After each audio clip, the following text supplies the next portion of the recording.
PCA वाले बैंकों पर तो नज़र होगी, साथ में एनबीएफसीज पर भी रखिएगा नज़र। हाउसिंग फाइनेंस कंपनियों के ऊपर भी आपकी नज़र आज ज़रूर होनी चाहिए। एक तो सीमेंट वाली खबर जीएसटी घटने वाली वो फ़ायदेमंद है, और दूसरा खबरें ये आ रही हैं कि सरकारी बैंकों में सरकार अब 30,000 करोड़ रुपए की अतिरिक्त पूंजी भी डाल सकती है। तो ध्यान रखिए, पीसीए से निकलने के लिए पहले सरकार को पूंजी डालने की ज़रूरत थी, और वो भी हो सकता है आज शक्तिकांता दास जी की अध्यक्षता में, नए गवर्नर साहब की अध्यक्षता में जो बोर्ड बैठक आरबीआई की होने वाली है। तो ये सबसे महत्वपूर्ण इवेंट है, और ये दिन में इसका आउटकम आता हुआ दिखेगा मार्केट आवर्स के दौरान। तो इस पॉकेट के ऊपर आज प्रदीप आपके सेक्टर फोकस में रहने वाला है।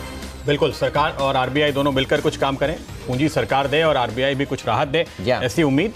आईओसी पे भी नजर रखिएगा, क्योंकि शेयर बायबैक को बोर्ड ने मंजूरी दे दी है जैसी कि उम्मीद थी, और इसमें आप देखिए 149 रुपए प्रति शेयर के भाव पर 30 करोड़ शेयर का ये बायबैक है। 6.75 प्रति शेयर का एक अंतरिम डिविडेंड है, 7 रुपए करीब, 6.75 समझिए, और रिकॉर्ड डेट होगी 25 दिसंबर। डिविडेंड पर और बाईबैक पर कुल मिलाकर 12,300 करोड़ ये खर्च होने वाला है। तो इस खबर का जो अनुमान था उसी हिसाब से खबर आती हुई।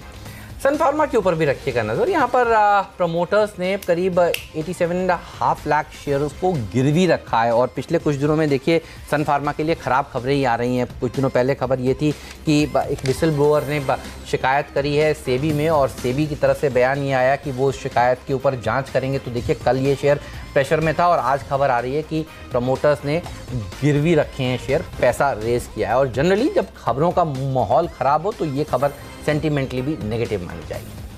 और नजर रखिए दिलीप बिल्डकॉन पे, केयर ने लॉन्ग टर्म की रेटिंग घटाई है, A+ से घटाकर A कर दी गई है। और इस कंपनी पर जाहिर तौर पे हमारी नज़र इस वजह से भी है क्योंकि मध्य प्रदेश में जो सत्ता परिवर्तन हुआ है उसके चलते भी काफ़ी एनालिस्ट का व्यू इस पर बदलता हुआ नजर आ रहा है। मध्य प्रदेश और दूसरे कई राज्यों से इनको जो काफ़ी अच्छे ऑर्डर्स मिल रहे थे सरकारें बदलने के बाद, क्योंकि इनके ऑर्डर का बड़ा हिस्सा करीब 90% राज्यों से आता है, और वहाँ पर सरकार बदलने के बाद कंस्ट्रक्शन कंपनियों के किस्मत पे काफ़ी फर्क पड़ता है। और इसके पहले देखिए केयर यहाँ पे रेटिंग घटाते हुए। बिल्कुल, अब अडानी एंटरप्राइजेस पर रखिएगा नज़र। अब एक छोटी सी एक्विजिशन किया है 400 करोड़ रुपए के आसपास का, alpha design technologies private limited, ये वो कंपनी है जो उन्होंने खरीदी है। बहुत छोटी कंपनी है, ध्यान रखिएगा। कुल 8 करोड़ रुपए का इनका मुनाफा आता है इस कंपनी का, 218 करोड़ रुपए के आसपास की बिक्री है। अभी ये समझ में नहीं आया कि ये कंपनी अडानी एंटरप्राइज को किस तरह से मदद करने वाली है, लेकिन एक छोटा सा एक्विजिशन जो हमने रिपोर्ट किया।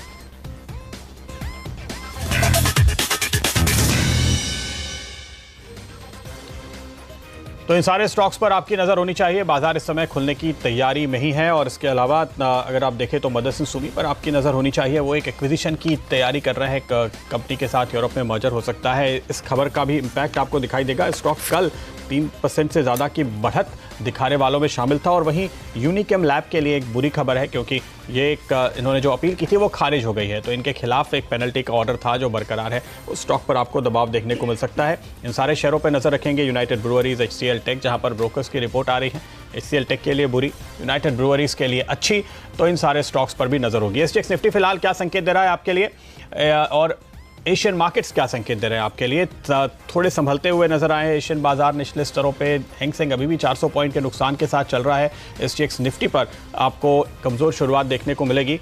राजेश जी, कल आखिरी सौदा में जो अपनी बात हुई थी कि शॉर्ट करना चाहिए, देखिए कल के आखिरी सौदा से आज के पहला सौदा तक आपने एक अच्छी गिरावट बाजार में आते हुए देख ली है। बिल्कुल सही वक्त पर हमने आपको बताया था। आज भी बाजार खुलने के बाद आपको हमारे एक्सपर्ट्स राय देंगे क्या करना चाहिए। शुरुआती कोर्स 10,790, 10,788 फ्लैट शुरुआत के आते हुए, तो जो SGX के संकेत थे उसके मुकाबले निफ्टी थोड़ा बेहतर दिखाई दे रहा है। लेकिन अगर आप सेंसेक्स पर नजर डालें, यहाँ पर अब करीब 100 पॉइंट की गिरावट हमें आती हुई देखने को मिल रही है। इंडेक्स के जिन स्टॉक्स में शुरुआती कोर्स इस समय आ रहे हैं उन पर नजर डालिए, तो HCL टेक जो हम कह रहे थे वो डाउनग्रेड का इम्पैक्ट 4% नीचे यहाँ पे शुरुआत हो रही है। UPL में करीब 1.5%, सन फार्मा पे दबाव बढ़ता हुआ दिखाई दे रहा है। वेदांता, ITC के स्टॉक पे भी कल हमारे एक्सपर्ट्स आपको मंदी का कॉल दे रहे थे, और देखिए यहाँ पर कमज़ोर शुरुआत होने के संकेत फिलहाल नजर आते हैं। लेकिन पॉजिटिव साइड में कौन है?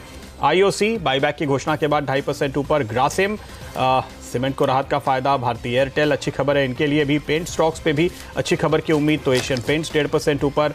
TCS, ICICI bank, IndusInd bank, HDFC bank और कोटक महिंद्रा बैंक, तो ये चारों प्राइवेट सेक्टर बैंक हैं जो अच्छी शुरुआत देने के संकेत दे रहे हैं। और रुपया